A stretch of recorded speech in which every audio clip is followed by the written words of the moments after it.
Hi friends, നമസ്കാരം. നമ്മൾ ഓരോരുത്തരും വ്യത്യസ്തരായതുകൊണ്ട് തന്നെ ഓരോ രീതിയിലാണല്ലോ ജീവിതം ആസ്വദിക്കുന്നത്. ലൈംഗികതയുടെ കാര്യത്തിലും അങ്ങനെ തന്നെയാണ്. ഓരോരുത്തർക്കും വ്യത്യസ്ത രീതിയാണ് ഇഷ്ടം. അപ്പോൾ ഈ വ്യത്യസ്തമായ രീതി വരുന്നത് കുറേ കാര്യങ്ങളെ ആശ്രയിച്ചാണ്. ഇടയ്ക്കൊന്ന് പറഞ്ഞോട്ടെ, ഈ ചാനൽ ആദ്യമായിട്ട് കാണുവാണെങ്കിൽ ഒന്ന് ലൈക്ക് ചെയ്യണം, സബ്സ്ക്രൈബ് ചെയ്യണം, പിന്നെ കൂട്ടുകാർക്കൊന്ന് അയച്ചു കൊടുക്കണം കേട്ടോ. ചില സ്ത്രീ പുരുഷന്മാരെ സംബന്ധിച്ച് അവർക്ക് ചില കാര്യങ്ങളൊക്കെ ഇൻഡിഫറൻ്റായിട്ട് ചെയ്യുന്നതാണ് ഇഷ്ടം. ചിലരെ നമ്മൾ നോക്കുവാണെങ്കിൽ അവരുടെ വേഷത്തിനകത്ത്, ഹെയർ സ്റ്റൈലിനകത്ത്, അല്ലെങ്കിൽ അവരുടെ ആ സംസാരത്തിനകത്ത് മൊത്തത്തിൽ എല്ലാ കാര്യത്തിലും ഒരു വെറൈറ്റി കൊണ്ടുവരാൻ നോക്കും. ചില സ്ത്രീകളെ സംബന്ധിച്ച് എന്തെങ്കിലും ചെയ്യുന്ന കാര്യത്തിൽ, ഒരു പക്ഷേ അത് ഹോബി ആയിരിക്കാം, പാഷനായിരിക്കാം, അതിനകത്തൊരു വ്യത്യസ്തത വേണമെന്ന് ആഗ്രഹിക്കുന്നവരാണ്. അവരെ സംബന്ധിച്ച് ഈ കാര്യത്തിലും അങ്ങനെ തന്നെയാണ്. ഒരു വ്യത്യസ്തത കൊണ്ടുവരാൻ നോക്കും. എങ്കിൽ മാത്രമേ അവർക്കത് ആസ്വദിക്കാൻ പറ്റൂ. അത് ലൈംഗികതയായിട്ട് ബന്ധപ്പെട്ടിട്ടുള്ള ഓരോ പ്രവൃത്തികൾ ചെയ്യുമ്പോഴും അത് പ്രകടമാണ്. അപ്പോൾ ഇതിനകത്ത് വെറൈറ്റി രീതി കൊണ്ടുവരണമെന്നുണ്ടെങ്കിൽ ചിന്തിക്കുന്ന കാര്യത്തിലും അങ്ങനെ ആയിരിക്കണം, ഫാൻറ്റസി കാണുന്ന കാര്യത്തിലും അങ്ങനെ ആയിരിക്കണം. അതുപോലെ ഈ മുകളിൽ കയറി ചെയ്യാൻ ഇഷ്ടപ്പെടുന്നവർക്ക് ചില പ്രത്യേകതകളുണ്ട്. അപ്പോൾ ഈ ഒരു കാര്യത്തിനകത്ത് നമുക്കിവരെ രണ്ടായിട്ട് തിരിക്കാം. ഒന്ന് ഹാർഡ് നേച്ചറും മറ്റൊന്ന് സോഫ്റ്റ് നേച്ചറും. ആക്ച്വലി നമുക്ക് രണ്ട് ബോഡിയുണ്ട്. ഒന്ന് ഫിസിക്കൽ ബോഡിയും മറ്റൊന്ന് മെൻ്റൽ ബോഡിയും.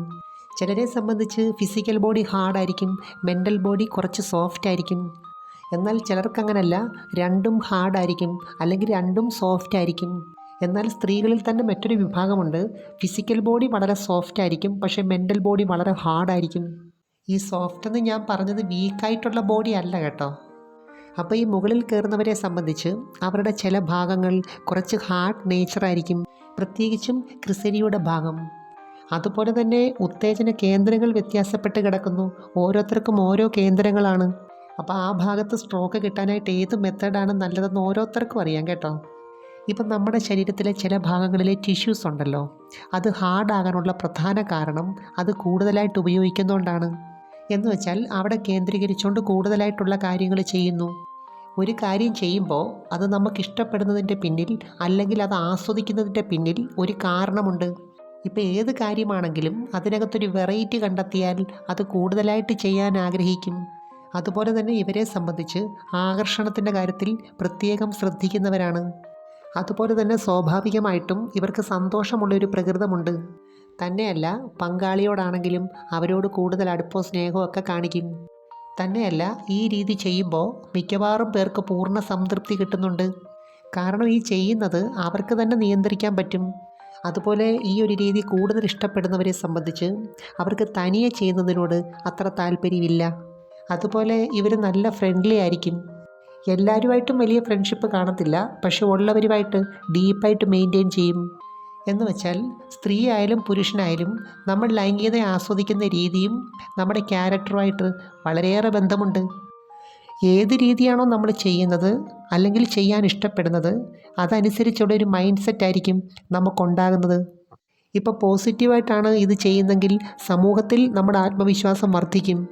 ഇനി അതല്ല, നെഗറ്റീവായിട്ടാണെങ്കിൽ നമ്മുടെ ആത്മവിശ്വാസത്തെ അത് കുറയ്ക്കുന്നുണ്ട്. പ്രത്യേകിച്ചും വിവാഹ ജീവിതത്തിൽ ലൈംഗികതയ്ക്ക് വളരെ പ്രധാനപ്പെട്ട സ്ഥാനമുണ്ട്. വ്യത്യസ്തമായ രീതിയിലുള്ള മെത്തേഡുകൾ ചെയ്യുമ്പോൾ പങ്കാളിയുടെ ഇടയിലും നമ്മുടെ ആത്മവിശ്വാസം വർദ്ധിക്കും. അതുപോലെ നമ്മളിത് കണ്ടിന്യൂസ് ആയിട്ട് ചെയ്യുമ്പോൾ നമ്മളറിയാതെ നമ്മുടെ ശരീരത്തിൻ്റെ ഫ്ലെക്സിബിലിറ്റി കൂടുന്നുണ്ട്. തന്നെയല്ല, ചില പുരുഷന്മാർക്ക് ഈ ഒരു മെത്തേഡ് വളരെ ഇഷ്ടമാണ്. കാരണം കുറച്ച് റിലാക്സേഷൻ കിട്ടുന്നുണ്ട്, സ്ഖലനത്തെ നിയന്ത്രിക്കാൻ കഴിയുന്നുണ്ട്. അതുപോലെ ചില സ്ത്രീകളെ സംബന്ധിച്ച് ഇതിനകത്ത് എക്സ്പീരിയൻസ് കൂടിക്കൂടി വരുമല്ലോ, ആ സമയത്ത് ഇതിനോടുള്ള ഇഷ്ടം കൂടുതലായിട്ട് കാണുന്നുണ്ട് ഈ മെത്തേഡിനോട്. അതുപോലെ തന്നെ ഈ രീതി ചെയ്യുമ്പോൾ രണ്ട് കൂട്ടരുടെയും കൈകൾ ഫ്രീ ആണ്. അതുകൊണ്ട് തന്നെ അവർക്ക് ഇഷ്ടപ്പെട്ട കാര്യങ്ങൾ ചെയ്യാൻ പറ്റും. കാര്യങ്ങൾ വ്യത്യസ്തമായിട്ട് ചെയ്യുമ്പോൾ ഏത് കാര്യമായാലും നമുക്കത് ആസ്വദിക്കാൻ പറ്റും. ചില സ്ത്രീകളെ സംബന്ധിച്ച് അവർക്ക് ഇതിനകത്തൊരു യുണീക്ക്നെസ് ഉണ്ട്. എന്ന് വെച്ചാൽ അവരുടേതായ ഒരു രീതിയുണ്ട്. അവരെ സംബന്ധിച്ച് ചെയ്യുന്ന കാര്യത്തിൽ മാത്രമല്ല, ആകർഷിപ്പിക്കുന്ന കാര്യത്തിലും ഒരു വ്യത്യാസമുണ്ട്. അതുപോലെ ഇവരെ സംബന്ധിച്ച് പങ്കാളിയെ നന്നായിട്ട് പരിഗണിക്കുന്നുണ്ട് ഈ ഒരു കാര്യത്തിൽ. മാക്സിമം അവരെ തൃപ്തിപ്പെടുത്താനുള്ള എല്ലാ കാര്യങ്ങളും ഇതിനകത്ത് അവർ ചെയ്യും. അതുകൊണ്ട് തന്നെ പൊതുവെ സംതൃപ്തമായ ഒരു ദാമ്പത്യ ജീവിതമായിരിക്കും ഇവർ നയിക്കുന്നത്. അപ്പം ഞാൻ പറഞ്ഞു വരുന്നത്, ഇതിനകത്ത് വെറൈറ്റി രീതി അഡോപ്റ്റ് ചെയ്യുന്നത് നല്ലത് തന്നെയാണ്. പ്രത്യേകിച്ചും ഇതിനകത്ത് മടുപ്പ് വരാനുള്ളൊരു പോസിബിലിറ്റി കുറയും. അതുപോലെ തന്നെ പങ്കാളികൾ തമ്മിലുള്ള അടുപ്പം വർദ്ധിക്കും. എനിവേ നമുക്ക് മറ്റൊരു വീഡിയോയുമായി വീണ്ടും കാണാം. അപ്പോൾ ഈ ചാനൽ സബ്സ്ക്രൈബ് ചെയ്യാൻ മറക്കരുത്, ലൈക്ക് ചെയ്യണം, പിന്നെ അയക്കാൻ പറ്റുന്ന കൂട്ടുകാർക്കൊന്ന് അയച്ചു കൊടുക്കണം കേട്ടോ. Thanks for watching. See next time. By.